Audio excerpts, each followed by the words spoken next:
এই যে যারা ফ্যাসিবাদ প্রতিষ্ঠা করেছিল, যে শেখ পরিবার, একটা মুজিববাদ প্রতিষ্ঠার মধ্য দিয়ে, আমরা পরিবারে না যে ব্যক্তিতে যান, হ্যাঁ, দলে যান, দলের বিশ্বাসে যান না, ব্যক্তিও এখানে কিন্তু পরিবারতন্ত্র একটা প্রতিষ্ঠা হয়েছিল। কারণ আপনি যদি দেখেন যে শুনেন, কাদের সাহেব পরিবারের অংশ ছিল না।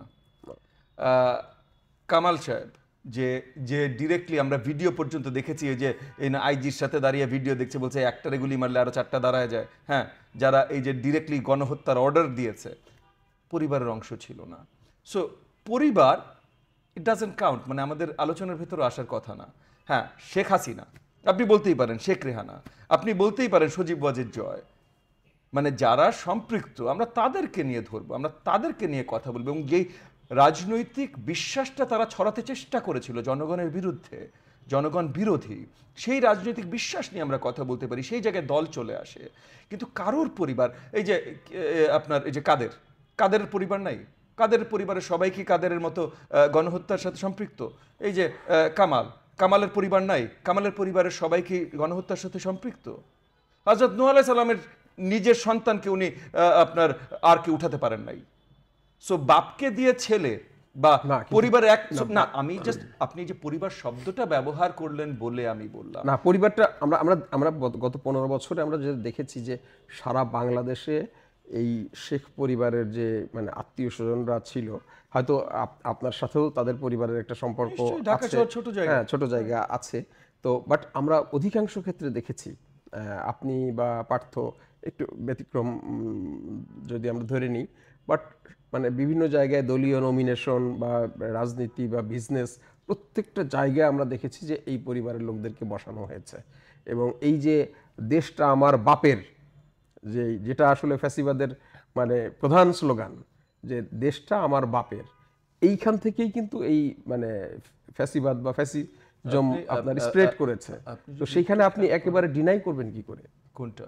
না, আপনি যদি একটু খেয়াল করেন, দেখেন হাসিনার ডান হাত বাম হাত সবগুলোই যদি আপনি একটু একটু সুতা টানেন, আপনি একটা কানেকশন পাবেন যে গোপালগঞ্জ থেকে related and so and so fourth. হাসিনার আত্মীয় স্বজন অনেকে, যেমন আপনার ওই যে বাগেরহাট, খুলনা, গোপালগঞ্জ, অনেকে অনেক জায়গায়, অনেক বিভিন্ন জায়গায়। বাট যেমন হাসিনার অনেক আত্মীয় ছিল, তেমন আমি শিওর হাসিনার বহুত আত্মীয় ছিলও না। সো শুধু হাসিনার আত্মীয় হওয়া কোনো পাপ না। পাপ হলো যারা পাপ করেছে, সেইটা হলো পাপ। হেন্স আই সেড যে জাস্ট পরিবার, ওই পরিবারে ওরা মারো, ওই পরিবারে ওরা ধরো না। ভাই, যে করেছে, এবং হাসিনার পরিবারের অনেকে করেছে, একজন দুইজন না ভাই, আমি আপনার সাথে একমত, অনেকে করেছে, তাদের সবাইকে ধরো। তারা সবাই দেশ বিরোধী, তারা সবাই সেডিশনের মামলায় তাদেরকে আমি যদি আপনার কথাটাকে ধরে নিই, এই যে আপনি বলেছেন যে অনেকেই যারা করেছে, সেই অনেককেই আমরা দেখলাম যে পরবর্তীতে যে সরকার আসলো, এরা এখনো আনটাচ, এবং এরা বেশিরভাগ খুব সুন্দরভাবে এই দেশটা চলে গেছে। মানে এর হাসিনার সঙ্গে যারা ক্ষমতায় ছিল, হাসিনার মেইন দোষরা, রাইট, এদেরকে ধরা হয়নি, এদেরকে ধরা হয়নি। তো এদেরকে না ধরে, বা এই যে আমরা দেখতে পেলাম যে আপনি ওবায়দুল কাদের বা কামাল সাহেব বা আরও এরকম যাদের কথা বললেন, যারা সরাসরি আপনার গুলি করার নির্দেশ দিয়েছে বা এইটার সাথে লিড দিয়েছে, এই মানে তাদেরকেও আমরা কিন্তু খুব ওইভাবে ধরতে দেখলাম না, বা ওইভাবে হতে দেখলাম না। তাদেরকে আস্তে আস্তে আস্তে আস্তে তাদেরকে মানে এদেরকে কাউকে বের করে দেয়া হলো পরিকল্পিত। অনেকেই হয়তো পালিয়ে গেছে, এটা পালিয়ে গেছে, অনেকেই হয়তো সক্ষম হয়েছে। তো এটা কেন এরকম কেন হলো তাদের? এটা দেখেন, এটা অত্যন্ত দুঃখজনক। আমি মানে অন্তর্বর্তীকালীন সরকারের পক্ষ থেকে আরেকটু বিচক্ষণতা দেখালে হয়তো ভালো হতো। তবে পুরোপুরি তাদেরকে দোষারোপ করা যায় না। তারা যেই জায়গায় সরকারের মানে সরকার পরিচালনার দায়িত্ব হাতে পেয়েছেন, ওই জায়গায় দেশের সবকিছু এত ভঙ্গুর অবস্থায় ছিল যে ওনারা অনেক বড় কিছু হয়তো ওইভাবে করতে সক্ষম হন নাই। এবং একটা জিনিস মনে রাখবেন যে গত 15 বছর ধরে সরকারের প্রত্যেকটা প্রতিষ্ঠানের প্রত্যেকটা কেদারায় হাসিনার একদম মানে ওই আপনার এই কি বলে ছাত্রলীগ, যুবলীগ, এগুলোর পরিচয় ছাড়া কিন্তু চাকরি দেওয়া হতো না। মানে going as far back as 2014-15 সালেও তখন এসেছিলেন, আমি নামটা ভুলে গেলাম হঠাৎ করে, বাট মানে হাসিনার বিশ্বস্ত একজন খুব অ্যাডভাইজার ছিলেন, যার প্রকাশ্যে মানে গণমাধ্যমে তার বক্তব্য আসছে, সে ছাত্রলীগ যুবলীগের জন্য ভাষণ দিচ্ছে। এইচ টি ইমাম সাহেব, হ্যাঁ ইমাম সাহেব, যে ভাষণ দিচ্ছে যে তোমরা জাস্ট পরীক্ষা দিয়ে আসো, বাকিটা আমরা দেখবো। হ্যাঁ, তো এই কাজগুলো ওনারা 15 বছর ধরে করেছেন। এখন একটা অন্তর্বর্তীকালীন সরকার যখন ক্ষমতায় মানে সরকার পরিচালনার দায়িত্ব নিল, তখন তাদের কেউই, আপনি যদি একটু উপদেষ্টা মণ্ডলীর দিকে তাকান, তাদের কেউই কিন্তু সরকার পরিচালনা বা রাজনৈতিকভাবে কোনো ধরনের অভিজ্ঞতা তাদের নাই। সব এসআই ওসি এসছেই গোপালগঞ্জ থেকে, ওদের মানে জন্মস্থানই গোপালগঞ্জ। তো এই জিনিসগুলো, এগুলো পুলিশ প্রশাসনের উচ্চ পর্যায়ে যারা ছিলেন, এরকম কেউ থাকলে তার মাথায় থাকতে পারে যে এতগুলো আমার অ্যাটলিস্ট আমার মেমোরিতে এত 100টা অফিসার আছে যারা আমি নিয়ে আসতে পারি, যারা এই কাজগুলোতে নেই। তো অন্তর্বর্তীকালীন সরকারের এই লিমিটেশনগুলো ছিল। এই লিমিটেশনগুলো যে কাটিয়ে ওঠা যায় না তা না, কিছু দূর হাত বাড়িয়ে সহযোগিতা চাইলেই হয়তো ওনারা কাটিয়ে উঠতে পারতেন, কিন্তু ওনারা হয়তো ওই সহযোগিতাগুলো চাইতেও দেরি করেছেন একটু। সো সেই কারণে অনেকে এই যে পালিয়ে যেতে বা অনেক কিছু করতে এই সুযোগগুলো পেয়েছে। আর একই সাথে এখনও যেমন আমরা দেখছি না যে আইন শৃঙ্খলা বাহিনী পুরোপুরি তাদের জায়গায় যায়নি, এখনও আমরা কাউকে ঠিকভাবে ধরতে পারছি না। আবার আইন শৃঙ্খলা বাহিনী যখন মামলা নিচ্ছে, তখন সেই মামলাগুলো, বেশিরভাগ মামলাই একটু মানে এমন মামলা নেওয়া হচ্ছে যে মামলাগুলো আসলে আমরাও জানি আলটিমেটলি যখন কোর্টে যে পৌঁছাবে, এগুলো আর কোনো বিচারের সর্ট অফ কি বলার নাম আলো দেখবে না, কারণ এই মামলাগুলো মানে সর্ট অফ একটু মানে এমনভাবেই সাজানো, মানে সাজানোটাই এমনভাবে করা হয়েছে, এমনভাবে যেটা স্ট্রিক্ট লিগাল স্ক্রুটিনিতে এটা আর দাঁড়াতে পারবে না, সো বাতিল হয়ে যাবে। সো এই জিনিসগুলো আছে যেগুলোর জন্য এগেন মানে একটা নতুন শক্ত সঠিক নির্বাচিত সরকারের এই দেশের অত্যন্ত প্রয়োজন এখন। তো আপনার মানে এই যে একটা খুব ব্যাপক আলোচিত হচ্ছে যে জনদুর্ভোগ কমানো, এই সরকার মানে ঠিক জনদুর্ভোগটা কমাতে পারেনি, এটা নিয়ে সরকারের অনেক ভিতরের লোকরাও বলছেন। তো এই বিষয়টাকে আপনি কিভাবে দেখেন? এখানে প্রথমত হলো যে যেই অবস্থায় অগাস্টের 5 তারিখের পর আমাদের দেশ এবং সরকার ব্যবস্থা ছিল, সেখান থেকে জনদুর্ভোগ কিছু দূর আরো বাড়বে না, এটা অকল্পনীয় ছিল। একটু বাড়বে, মানে একদম সবকিছু ভেঙে দিয়ে গেছে, সো সব ঠিক হতে আরেকটু সময় লাগবে, সো একটু বাড়বে। একই সাথে এই যে ওই যে এর আগের আপনার প্রশ্নের উত্তরে যে কথাগুলো বলছিলাম, যে অন্তর্বর্তীকালীন সরকারের অভিজ্ঞতা এইসব ট্যাকেল করা, এইসব ম্যানেজ করা, ওখানে একটা কমতি আছে। এই কারণে এই যে তাদের কাছ থেকে তাদের হয়তো এখন প্রয়োজন, এবং এই জনদুর্ভোগটা কমানোটা অত্যন্ত গুরুত্বপূর্ণ। 4 মাস অন্তর্বর্তীকালীন সরকারের দ্রব্যমূল্য আমরা বাড়তেই দেখেছি, কমতে দেখিনি। এবং এগেন এক্সপেকটেশন এমন না যে ধাপ করে কমে যাবে, বাট এই প্রসেসগুলো মানে কমা শুরু হবার প্রসেস, এই প্রসেসগুলো হয়তো আরেকটু ফাস্টার হওয়া প্রয়োজন। এবং এই কারণে আমি আরেকটা অ্যাডিশনাল পয়েন্ট যদি আপনাকে মেনশন করি, যে অন্তর্বর্তীকালীন সরকার এখন পর্যন্ত পরিষ্কার করছেন না ওনারা কতদিনের জন্য অন্তর্বর্তীকালীন সরকার।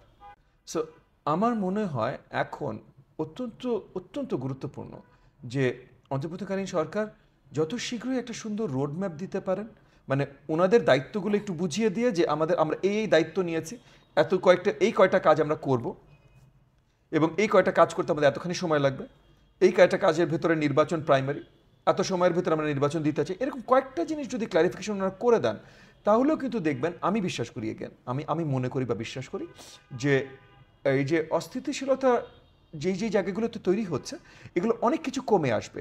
এবং এই অস্থিতিশীল যে জায়গাগুলো, সেগুলো যদি কমে আসে, তখন এই যে দ্রব্যমূল্যের মতো জিনিস, এভরিথিং সব কিছু কিন্তু ইন্টারকানেক্টেড। আপনার গাজীপুরের রাস্তা 3 দিন বন্ধ, এইখানে আপনার মালপত্রের দাম বেড়ে গেছে, মানে এভরিথিং ইজ ইন্টারকানেক্টেড। তো এই যে অস্থিতিশীল জায়গাগুলো যতদূর আপনি কমাতে পারবেন, ততখানি এই যে দ্রব্যমূল্য বা অন্য ঝামেলাগুলো আপনি আস্তে আস্তে কমাতে সক্ষম হওয়া শুরু করবেন। আচ্ছা, আমরা যেহেতু আপনি মেয়াদ নিয়ে এবং দায়িত্ব নিয়ে কথা বললেন, এই সময় আমরা দেখতে পাচ্ছি যে মানে জরুরি অবস্থা, সামরিক সরকার, জাতীয় সরকারের মানে মানে এটা ডাইমেনশন নিয়ে নানা ধরনের আলোচনা আমাদের সোশ্যাল মিডিয়া মানে জাতীয় মাস মিডিয়া এবং বিভিন্ন ফোরামে হচ্ছে। আপনি এটাকে কিভাবে দেখেন? দেখেন অনেক কিছু আলোচনা হচ্ছে এবং বাক স্বাধীনতার সৌন্দর্যই হলো সবাই সব কথা বলতে পারে নিজের ইচ্ছা মতো। এবং আজকে সোশ্যাল মিডিয়া বা ইন্টারনেটের জন্য, ইন্টারনেটের যুগে সর্ট অফ আপনার আপনার কোনো আহ, কি বলবো, আপনি আপনার কোনো ব্যাপারে আলাদা কোনো অভিজ্ঞতা বা জ্ঞানের প্রয়োজন নেই আপনার বক্তব্য প্রচার করবার জন্য। সো আছে না যে মানে আচ্ছা আমি এই জিনিসটা এতভাবে এত বছর দেখেছি, এই জিনিসটা এইভাবে হলে ভালো হয়। সে যেমন যত জোরে বলতে পারছে যেভাবে হলে ভালো হয়, যে এটা সম্বন্ধে কিচ্ছু জানে না সেও তত জোরেই আওয়াজ করতে পারছে যে এটা হলে ভালো হয়। সো আওয়াজ অনেক ধরনের আসছে। তবে এখন সবচেয়ে ভালো যেটা আমি মনে করি যে আমাদের অন্তর্বর্তীকালীন সরকার অলরেডি আছে। তো এই অন্তর্বর্তীকালীন সরকার যদি পরিষ্কার করেন তাদের দায়িত্বগুলো, কারণ এখন আবার আমরা যদি আবার আরেক নতুন আলোচনায় ঢুকি না, এই অন্তর্বর্তীকালীন সরকারকেই চলেন আমরা একটা জাতীয় সরকারের একটা চিত্র দিই, একটা লুক দেই, একটা ফরমেশন দেই, সেটা কিভাবে দিবেন ভাই? মানে আলোচনার ক্ষেত্রে বলাই যায়, বাট এবার কিভাবে জাতীয় সরকার বানাবেন? জাতীয় মানে তো মানে ফুল 18 কোটি জনগণের কোনো না কোনো ভাবে ম্যানিফেস্টেশন, কোনোভাবে ম্যানিফেস্টেশন, এটা রিফ্লেকশন একটা হতে হবে। এটা তাছাড়া তো জাতীয় বলতে পারেন না। তাহলে জাতীয় সরকার এটা কীভাবে বানাবেন? এটার একমাত্র তো উপায় তো যে জনগণের হাতে ভোটটা দিতে হবে। এছাড়া কোনো উপায় আছে না। যখন আগস্ট বিপ্লবটা হয়, জুলাই আগস্ট মাস ধরে যখন আমাদের এখানকার ছাত্ররা আন্দোলন করছিল, সেই ছাত্র আন্দোলনের সপক্ষে এই ফ্যাসিবাদ বিরোধী যেই বাংলাদেশের মুভমেন্ট, সবচেয়ে বেশি মানে ইন্টারন্যাশনাল সমর্থন এসেছিল ভারত থেকে।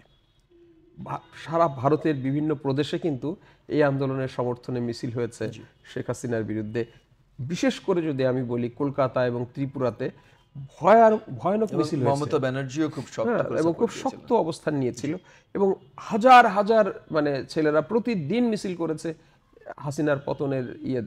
তো সেই যে একটা মানে মানে মানে ঐক্যতান বাংলাদেশ এবং ভারতের, এই যে ফ্যাসিবাদ জনগণের মধ্যে, হ্যাঁ, জনগণের মধ্যে ফ্যাসিবাদ বিরোধী একটা মনোভাব এবং শেখ হাসিনার পতনের সাথে যে একটা মেলবন্ধনটা ছিল, হঠাৎ করে আমরা দেখলাম যে জুলাই বিপ্লবের পরবর্তীকালেই খুব অল্প দিনের মধ্যেই এটা ভেঙে গেল। এবং ভেঙে গিয়ে এখন যেটা আমরা দেখতে পাচ্ছি যে বাংলাদেশ ভারত কোথাও তো যুদ্ধ করছে না, কিন্তু সোশ্যাল মিডিয়ায়, আপনার মাস মিডিয়ায় এটা ব্যাপকভাবে এক ধরনের বাকযুদ্ধ, এক ধরনের মিডিয়া যুদ্ধ, প্রোপাগান্ডা যেটা যুদ্ধ আমরা যেটাকে বলতে পারি, এটা ব্যাপকভাবে চলছে। তো এই যে বাট এটার পক্ষে তো তারাও ছিল, এই পরিবর্তনের পক্ষে তো তারাও ছিল, জনগণ ছিল। তো তাহলে এটা ভেঙে গেল কি কারণে, বা কোথা থেকে এই ম্যাচ মানে আনম্যাচ হয়ে গেল? আমার মনে হয় এটার পিছনে মিসম্যাচ হয়ে গেল, অনেকগুলো কারণ কাজ করেছে। প্রথম একটা বড় দাগে দুটো কারণের কথা বলি যে বাংলাদেশের তরুণ জনতা তারা গত 15.5 বছর ভারতের বিরুদ্ধে যে ক্ষোভটা তৈরি হয়েছিল, এবং এগেন ভারতের সরকারের বিরুদ্ধে, বাট তাদের মাথায় তো একটা নাম ভারত, মানে ভারত সরকার, ভারত জনগণ, এটা তো সবাই আলাদা করে না। তারা এই যে 15.5 বছর যে ক্ষোভটা তৈরি হয়েছিল ভারতের বিরুদ্ধে, এটা রাতারাতি কেটে যাবে না, এটা একটা সত্যি কথা। তো সেই জায়গাটা একটা প্রবলেম তো ছিলই। দ্বিতীয়ত আপনি যদি আসেন যে এই যে হাসিনার বিরুদ্ধে আন্দোলন, এইটাকে ভারতের তরুণরা যত স্বতঃস্ফূর্তভাবে সাপোর্ট করেছিল, কিছু দূর ভারতের রাজনৈতিক স্তম্ভগুলো এটাতে একটু ভীত হয়নি তা না, কিন্তু মানে বিজেপিও কিন্তু একটা অটোক্রেটিক সরকার বাস্তবায়ন করতে চায়। সো ভারতের বড় বড় বিশ্ববিদ্যালয় ক্যাম্পাস থেকে যখন ছাত্ররা মার্চ করা শুরু করে বাংলাদেশের ছাত্রদের সাথে সলিডারিটিতে, যে ফ্যাসিবাদ নিপাত যাক, তখন তারাও ভয় পেয়ে যায়। তো তারা তখন দেখে যে এটার বিরুদ্ধে একটা ক্যাম্পেইন শুরু করা দরকার, নাহলে 2 দিন পর এই ছাত্রগুলা ওই হাসিনার বিরুদ্ধে যেমন বাংলাদেশে দাঁড়িয়ে গেছে, আমাদের বিরুদ্ধে আমাদের দেশে দাঁড়ায় যেতে পারে। সো এটা ভালো কি খারাপ, এটার এখন একটা মিস ইনফরমেশন ক্যাম্পেইন শুরু করা দরকার। সো ওইখানে একটা হয়েছে। ভারত গত 10 বছরের অধিক বিশ্ব মিস ইনফরমেশন ক্যাপিটাল, মানে গত বছর 2023 সালে কি 22 সালে বড় আকারে একটা আপনার গ্লোবাল রিসার্চ হয়েছিল, কারণ মুসলমান বিরোধী অপপ্রচার বিশ্বে এখন অনেক বড়। তো এই যে এই অপপ্রচারগুলো সোশ্যাল মিডিয়া যেটাই বলেন, এই যে ছবি, ভিডিও, এই অপপ্রচারগুলো সবচেয়ে বেশি কোথা থেকে আসে, এটা নিয়ে বড় আকারে গ্লোবালি একটা রিসার্চ হয়েছিল 22-23 সালে। এবং 22-23 সালে ওই রিসার্চটাতে পরিষ্কার হয় যে এই যে গ্লোবালি মুসলমানদের বিরুদ্ধে ইসলামের বিরুদ্ধে অপপ্রচার, এটার 80% মতো আসে ভারত থেকে। সো যেটা শুরু হলো, ভারত কিন্তু এই যে মিসইনফরমেশন ক্যাম্পেইনটা মানে বিজেপি চ্যানেলগুলো দিয়ে এবং সরকারের প্ররোচনায়, এটা শুরু হয়েছে কিন্তু অগস্ট মাসের শেষের দিকে। প্রথম কয়েক সপ্তাহ হয়নি, বাট অগস্ট মাসের শেষের দিকে শুরু হয়ে গেছে। পুরো সেপ্টেম্বর আমরা কিছু করিনি, পুরো অক্টোবর আমরা কিছু করিনি, পুরো নভেম্বর আমরা কিছু করিনি। নভেম্বর আসতে আসতে যেটা হয়েছে যে ভারতে এতদিন ধরে জিনিসটা চলেছে যে ভারতের লেফটিস্ট মিডিয়া যারা বিজেপিকে পছন্দ করে না, যারা বিজেপিকে ভদ্র ভাষায় গালি দেয়, যারা শক্তভাবে, যে মিডিয়াগুলো শক্তভাবে বাংলাদেশের পক্ষ হয়েছিল জুলাই আগস্টে, ভারতের মিডিয়াগুলো, সেগুলো তখন একটা পয়েন্টে যে বিশ্বাস করা শুরু করে। এত ইনফরমেশন আমরা পাচ্ছি, বাংলাদেশ থেকে তো একটা কাউন্টার ইনফরমেশন আসে নাই। বাংলাদেশ থেকে এই যে চিন্ময় দাসের কয়টা কাউন্টার ইনফরমেশন বাংলাদেশ বিশ্বব্যাপী দিয়েছে আমাকে প্লিজ বলেন। আপনারা তো জার্নালিজমে, আপনারা একটু মানে আল জাজিরা থেকে শুরু করে যতগুলো বিশ্বব্যাপী নিউজ আছে একটু কাল্টিভেট করে, একটু কোলাট করে আমাকে বলেন যে ভাই এই যে দেখেন 500 থেকে 5000 জায়গায় বাংলাদেশের তরফ থেকে সত্যিটা উদ্ঘাটন করে ছাপানো হয়েছে বা দেয়া হয়েছে। কেউ করে নাই। তাহলে এগুলো কেন করা হচ্ছে না? তাহলে আমরা যদি এভাবে ইয়ের দিকে আগাই, সেটা হলো যে এই যে বাংলাদেশ ভারত এখন যেই মানে চাপানুতোর চলছে, এটা আসলে ফাইনালি কোন দিকে মানে যাবে বা যাচ্ছে? আমরা কোনো মতেই চাই না বাংলাদেশ ভারতের সম্পর্কে যে তিক্ততাটা এই মুহূর্তে এসছে, এইটাই কোনো মতে আমরা চাইতে পারি না। আর এর থেকে আরো খারাপ হবে এটা তো চাইতে পারি না। দেখেন, আমরা ভুলে গেলে চলবে না, আমাদের চারিদিকে ভারত, চারিদিকে। মানে আমি যদি ভারতের সাথে সম্পর্ক খুব বেশি খারাপ হয়ে যায়, আমার অন্য দেশ থেকে ইম্পোর্ট এক্সপোর্টেও ঝামেলা বাড়তে পারে। আমি ভারতের সাথে খারাপ সম্পর্ক চাই না। প্লাস আমি অনেক র মেটেরিয়াল ভারত থেকে কিনি। ভারত প্রত্যেক বছর $16 বিলিয়ন কামাই করে আমার কাছ থেকে। এটা এমন না যে এই র মেটেরিয়াল আমি অন্য কোথাও থেকে কিনতে পারি না, কিন্তু তাহলে 16-র বদলে হয়তো $26 বিলিয়ন হয়ে যাবে। আমি বিশ্বব্যাপী যত কম্পিটিটিভ থাকতে পারি তত কম্পিটিটিভ হয়তো থাকবো না। আবার একইভাবে ভারতেরও কিন্তু আমাদের প্রয়োজন। ভারত এই যে $16 বিলিয়ন আর কোনো দেশ থেকে পায় না যতটা আমাদের দেশ থেকে পাই, আশেপাশের সব দেশ থেকে মানে তার নেইবারহুডে। ভারতের অন্য কোনো দেশের সাথে এখনো সম্পর্ক ভালো নেই। সো ভারতের এই নেইবারহুডে এলাকায় সব দেশের সাথে সম্পর্ক চ্যুত হয়েছে। শেষ বাংলাদেশের সাথে যা সম্পর্ক ছিল, এবং এই সবগুলো দেশের ভেতরে অবভিয়াসলি আপনি অর্থনৈতিকভাবে বলেন, জিওপলিটিক্যাল পজিশন হিসেবে বলেন, বাংলাদেশ আসলে কিন্তু সবচেয়ে বেশি গুরুত্বপূর্ণ। যদিও উল্টো দিকে পাকিস্তান আছে, যারা আবার আপনার নিউক্লিয়ার পাওয়ার, সো ওইটার একটা ভিন্নতা আছে। বাট তাছাড়া বাংলাদেশ কিন্তু সবচেয়ে বেশি গুরুত্বপূর্ণ। সো বাংলাদেশের সাথে সম্পর্ক ভারতের জন্য অত্যন্ত গুরুত্বপূর্ণ। তাহলে ভারতের আমাদেরকে দরকার, আমাদের ভারতকে দরকার। তাহলে নিশ্চয়ই আমরা এমন একটা জায়গায় আসতে পারি যেখানে একটা সুসম্পর্ক বা একটা বেসিক ভালো সম্পর্ক রাখতে আমরা সক্ষম হতে পারি। সেই জায়গাগুলোতে আমাদের আগাতে হবে। আমি বিশ্বাস করি যে আমাদের মাননীয় প্রধান উপদেষ্টা ডক্টর মোহাম্মদ ইউনূস, উনি চেষ্টা করছেন ভারতের সাথে একটা সম্প্রীতির সম্পর্ক বৈশিষ্ট্য রাখতে, তবে দাসত্বের সম্পর্ক না, যেটা অবভিয়াসলি আমরা কেউ মানব না, আমরা কেউ চাই না। একটা শক্ত রাজনৈতিক সরকার আসার পর যদি সিমিলার হয়, তাহলে আমার মনে হয় যে একটা আবার এই সম্পর্ক অবনতিটা ঘাটিয়ে আবার নতুন পথ চলা শুরু করার একটা ভালো অপরচুনিটি আমরা। তার মানে আপনার দৃষ্টিতে সার্বিক পরিস্থিতির উত্তরণ বা মুক্তি একটা নির্বাচিত সরকার, তো এবং সেটা আপনি ঠিক কতদিনের মধ্যে একটা সুন্দর একটা নির্বাচনের মধ্যে দিয়ে একটা নির্বাচিত সরকার হতে পারে বলে আপনি আপনার প্রত্যাশা কি? ঠিক কতদিনের মধ্যে এটা মানে হতে পারে? এখানে আমি যদি আপনাকে বলি যে ইতিমধ্যে আমাদের যে নতুন নির্বাচন কমিশন তৈরি করা হলো, তো গত কয়েকদিন আগেই বোধহয় মাননীয় প্রধান নির্বাচন কমিশনার বলেছেন যে আগামী বছর মার্চ মাসের শুরুর দিকে ওনারা ভোটার তালিকা ফাইনাল করতে সক্ষম হবেন।